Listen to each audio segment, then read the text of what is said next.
El Bien Común, el podcast del Gran Oriente de la Francmasonería del Uruguay, abril 2022.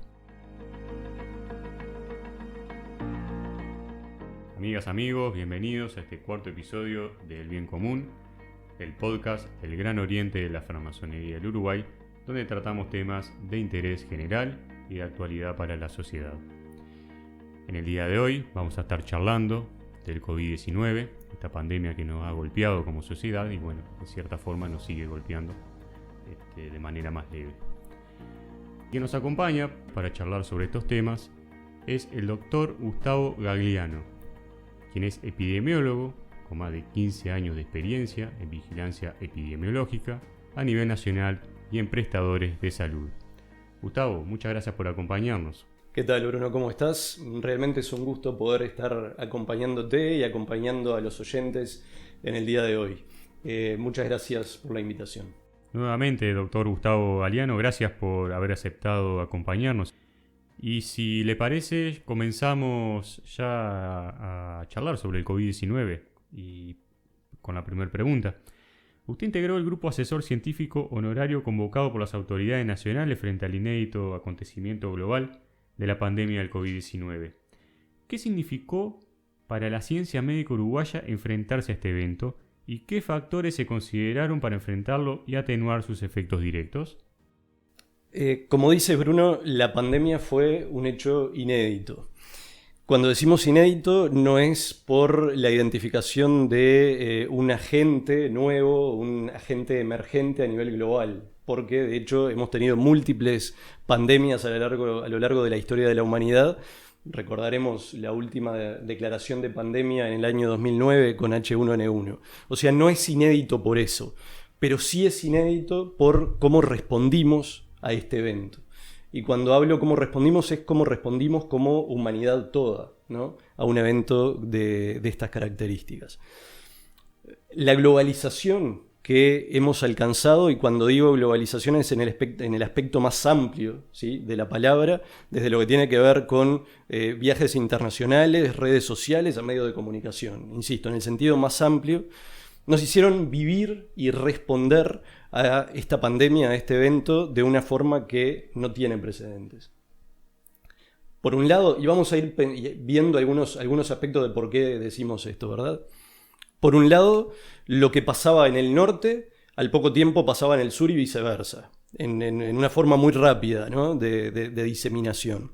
Y por otro, y esto considero que es un fenómeno muy interesante, lo que se tomaba como medida de control en un país se transformaba en noticia y muchas veces era exigido en otros países por la población, por académicos, por personas en roles de poder, para que sean tomadas también esas medidas en esos otros países.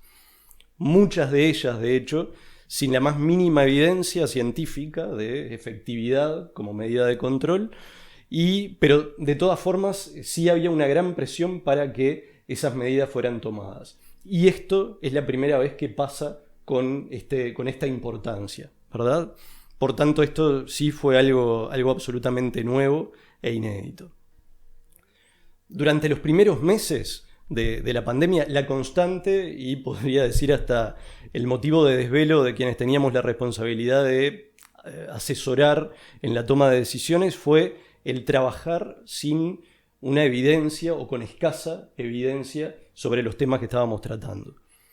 Había aspectos básicos del agente del virus, ¿sí?, de la forma de presentación de esta enfermedad en la población que no se conocían o se conocían parcialmente, por lo menos en ese primer momento. Algunos aspectos tan básicos como lo que son el periodo de incubación, periodo de transmisibilidad, la historia natural de la enfermedad y los síntomas, la presencia de asintomáticos con capacidad de transmitir, todo eso no se sabía o se sabía parcialmente.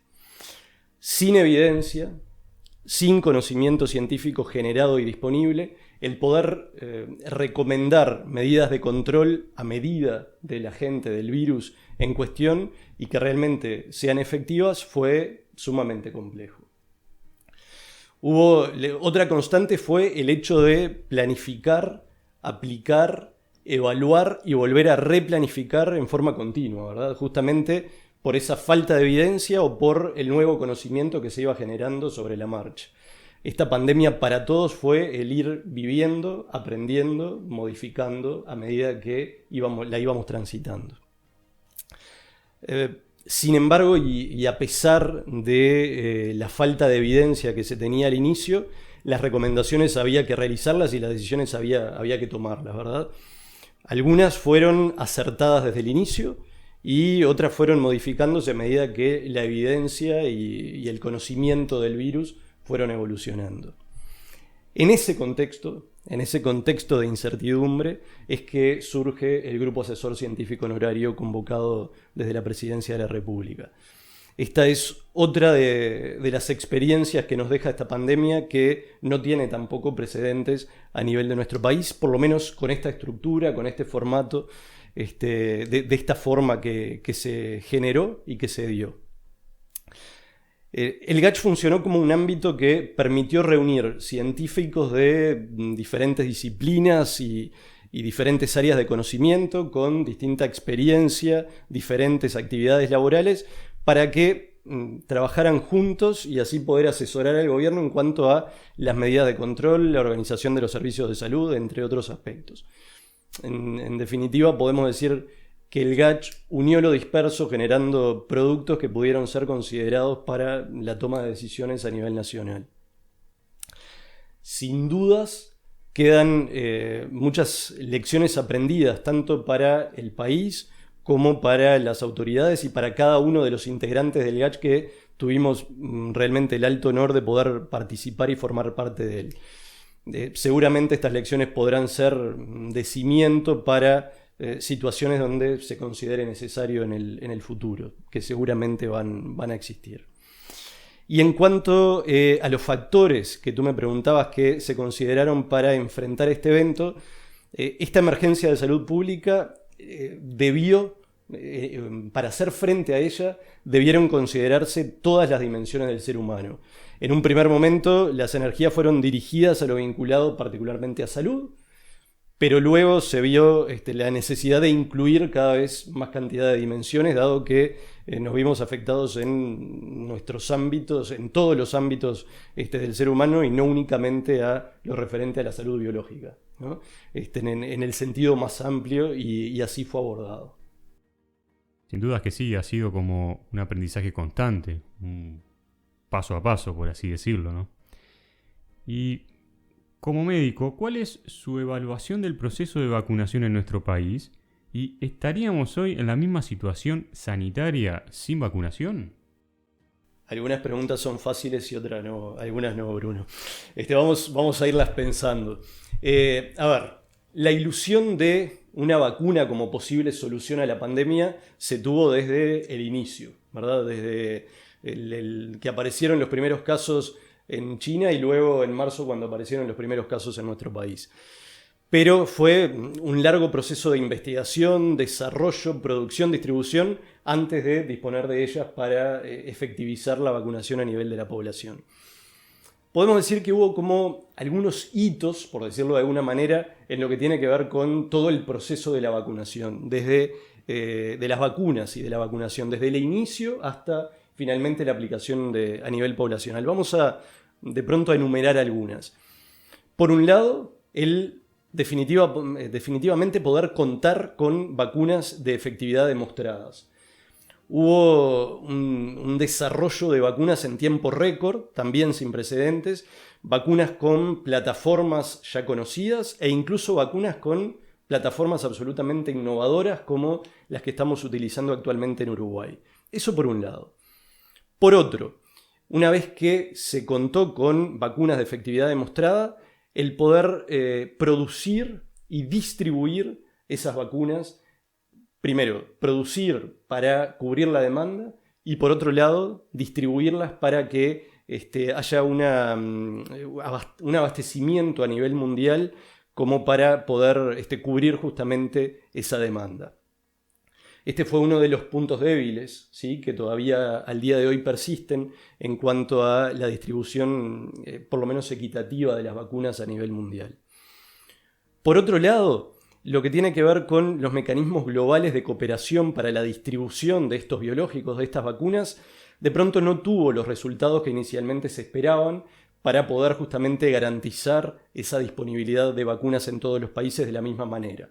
Y esto considero que también constituye otra lección aprendida para próximas situaciones similares que podamos sufrir. Y finalmente lo que tiene que ver con la aplicación de la vacuna en sí, ¿verdad?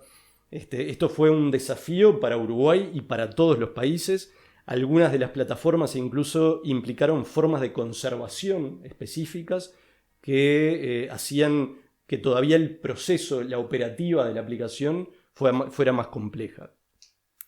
En este contexto hubo que idear nuevas estrategias que tampoco tienen precedentes, con procedimientos absolutamente inéditos, tanto en lo que tiene que ver con los lugares de vacunación, por ejemplo en las grandes superficies, como se hizo en nuestro país y en otros países, la capacitación rápida de recursos humanos, que hubo que capacitar vacunadores, la demanda de vacunadores era mucho mayor a la oferta que se tenía en ese momento, una agenda electrónica única a nivel nacional, que eso también facilitó en gran forma la operativa, y lo que tiene que ver con el certificado electrónico, por resumir algunos de los aspectos que fueron bien beneficiosos en este contexto. El proceso de vacunación en sí, y ahora yendo directamente a tu pregunta, Bruno, considero que fue el mejor que pudo tenerse en las condiciones que estábamos. Hubo innovación en los procesos, en los lugares, en la forma de publicidad.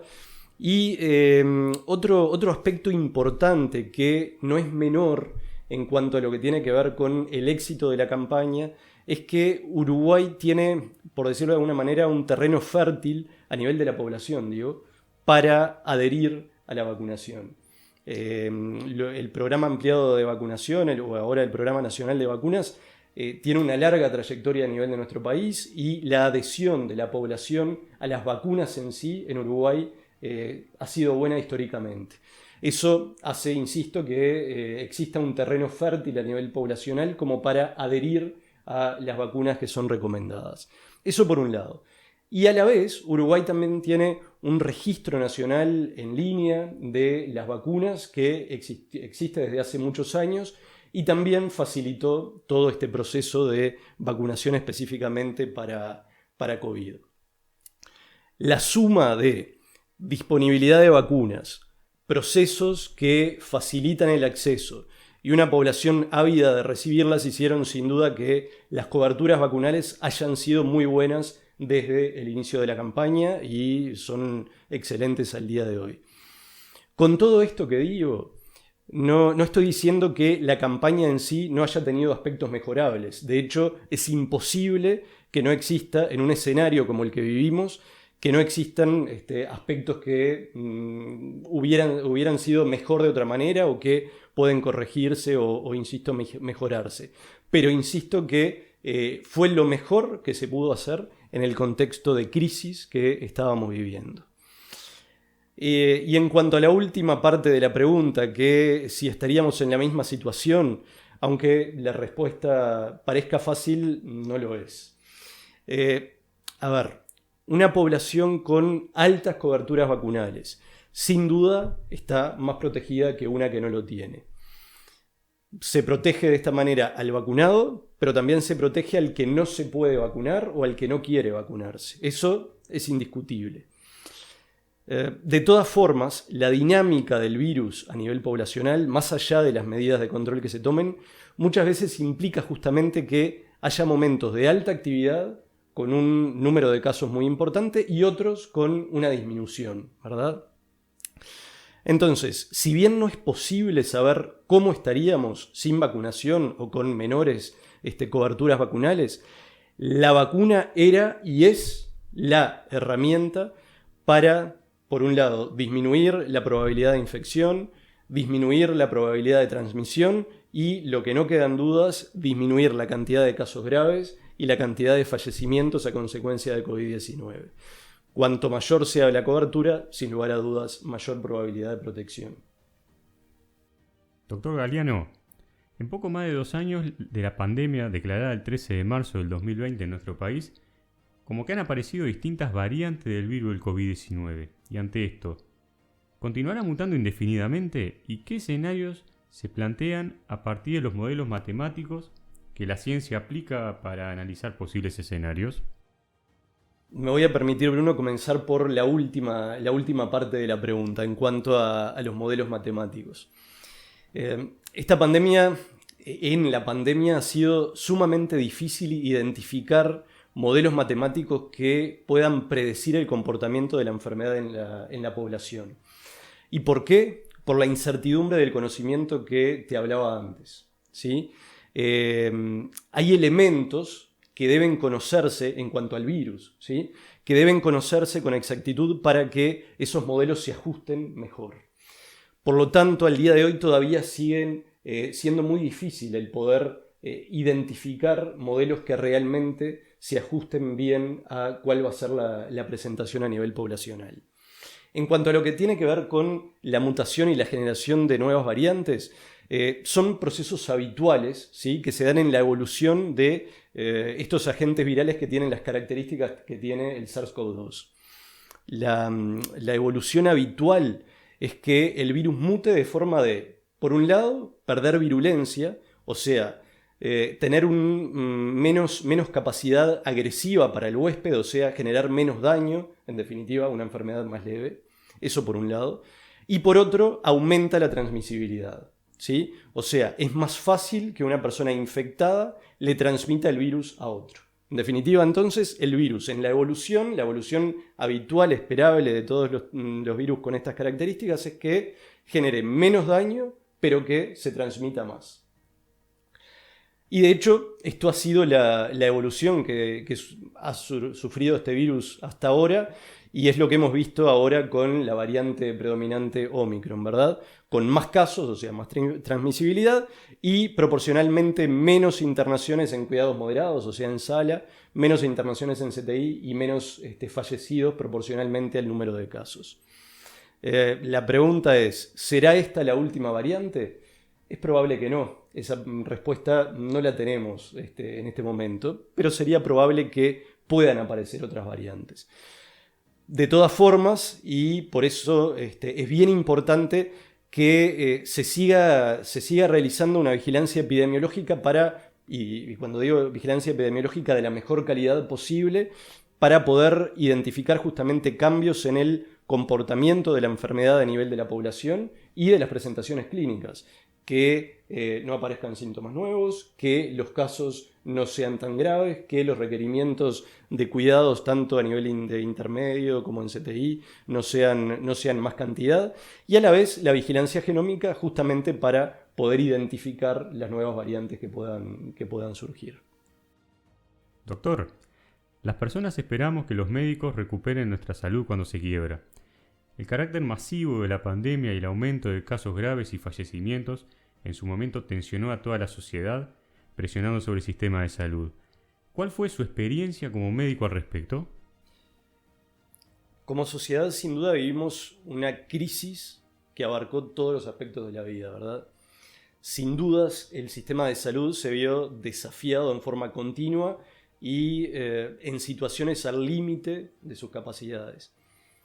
Por mi especialidad, la epidemiología, no estuve en la asistencia directa a los pacientes, sino en lo vinculado a lo que tiene que ver con la vigilancia, el análisis de datos y lo que tiene que ver con las medidas de salud pública, las medidas de prevención y control. Era imposible estar completamente preparados en todos los aspectos para una situación como la que vivimos.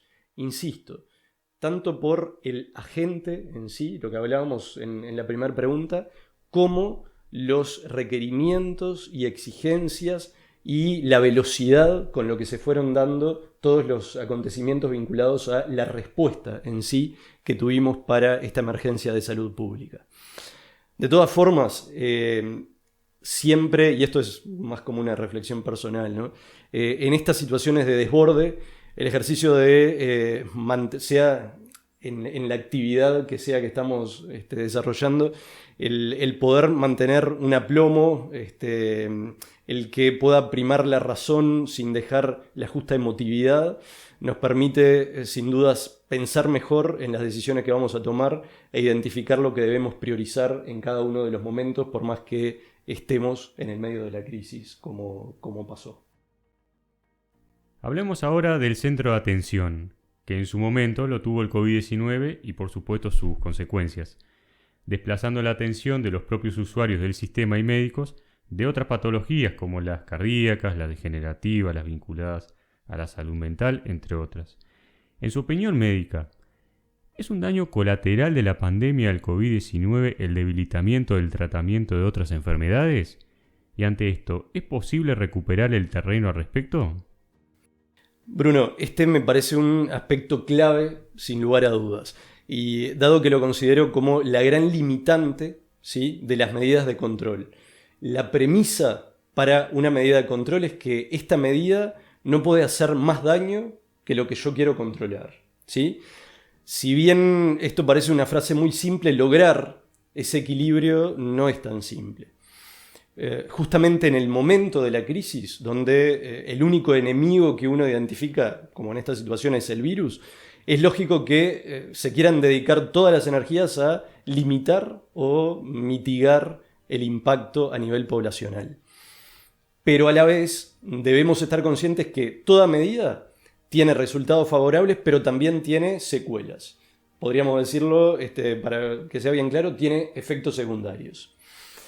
Por eso, la mayoría de las medidas de control son a medida de la situación, ¿sí?, y beneficiosas para aplicar a determinadas personas en determinado lugar y en determinado tiempo.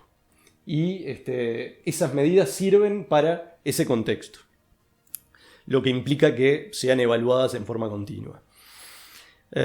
Así, durante la pandemia no existieron espectáculos, no existieron clases, cursos, viajes.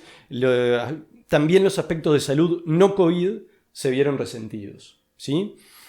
Los pacientes consultaron menos porque consultaban solo lo que les parecía urgente o importante, y así se limitaron los controles en salud, que muchas veces son los que permiten diagnósticos precoces o los ajustes de tratamiento a enfermedades crónicas para que no se descompensen, por ejemplo.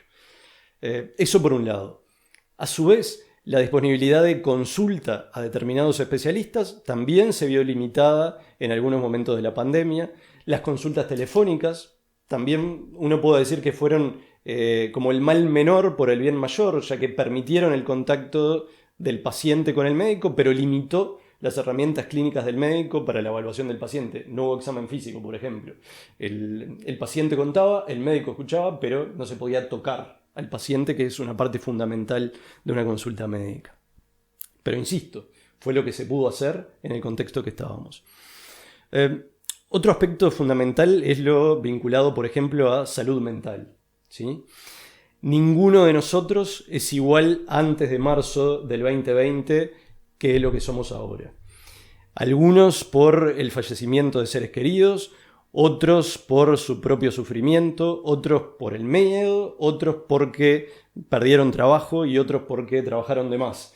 Pero todos los aspectos de la vida fueron modificados, por lo tanto, insisto, ninguno es el mismo antes y después de la pandemia. Y también hay aspectos vinculados a lo que tiene que ver con la educación, lo social, el entretenimiento, todo fue impactado. En definitiva, todos vivimos el sentimiento de vulnerabilidad, una vulnerabilidad propia, la vulnerabilidad de los afectos y la vulnerabilidad como humanidad, sin dudas. Los impactos reales, ¿sí?, tanto a nivel de la salud física como a nivel de salud mental y en el resto de los aspectos de las dimensiones de las dimensiones humanas, aún no lo sabemos, aún no se han podido medir, y de hecho va a ser muy difícil de poder medir el impacto real de la pandemia en, insisto, todas las dimensiones del ser humano. De todas formas, sí está claro que esto deberá verse en medida de tiempo meses o años, ¿sí?, las secuelas no COVID que ha tenido la pandemia. Sin dudas que sí, doctor. Las secuelas han sido bastantes y seguramente veamos el producto de esto en el futuro, ¿no? Y viene un poco relacionado con la próxima pregunta. En su opinión médica, ¿qué desafío nos depara el futuro post-pandemia COVID en materia de salud? Hace un rato, Bruno, hablábamos de las lecciones aprendidas, ¿sí? Y justamente los desafíos tienen que ver con eso. Insisto que hay muchas, vamos a de pronto a decir las más importantes y las más estratégicas, por decirlo de alguna forma. Durante muchos años, a instancias de la OMS y otros organismos internacionales, los países nos preparamos para emergencias de salud pública. ¿Cómo? Realizando ejercicios de simulación, evaluando y generando capacidades básicas de respuesta, fortaleciendo la vigilancia epidemiológica, estableciendo procedimientos, entre otros aspectos. Y por otro lado, existen también acuerdos y normativas internacionales vinculantes para los países, como el Reglamento Sanitario Internacional, por ejemplo, que intentan básicamente limitar la transmisión internacional de agentes o mitigar el impacto. Esto en forma muy, muy general. Lo que nos deja la pandemia, ¿sí?, es que todo esto es necesario reverlo. No porque estuviera mal, no porque no sirva, sino porque hay aspectos que son impracticables, algunos de ellos, y a la vez algunas medidas que fueron tomadas por los países no estaban realmente en ninguno de esos acuerdos y en ninguna de esas normativas. Por lo tanto, el desafío fundamental es a nivel de cada país, ¿sí?, pero también a nivel global, para adecuar los protocolos, adecuar los acuerdos para la actuación en este tipo de situaciones de emergencia de salud pública, así como en las capacidades que tiene cada uno de los países y las capacidades internacionales como para poder hacer frente, insisto, a este tipo de emergencias de salud pública que abarcan, una vez más, todas las dimensiones del ser humano. Doctor Gustavo Galeano, muchas gracias por habernos acompañado en el día de hoy, compartiendo sus reflexiones acerca del COVID-19, su conocimiento y sobre todo su experiencia, ¿no?, que ha tenido en el combate a esta pandemia que nos ha afectado a todos como sociedad y bueno, que nos ha dejado muchas enseñanzas y muchas cosas para poder mejorar en todos los ámbitos. Te envío un gran saludo y esperamos reencontrarnos pronto. Muchísimas gracias, Bruno, y realmente ha sido un gusto para mí el poder estar acompañando en este espacio. Muchas gracias. Amigas, amigos, esto ha sido todo por hoy. Muchas gracias por habernos acompañado. Soy Bruno Rodríguez y esto es El Bien Común, el podcast del Gran Oriente de la Francmasonería del Uruguay. Nos volvemos a encontrar el último domingo de mayo, donde estaremos lanzando nuestro próximo episodio. Hasta pronto y que pasen muy bien.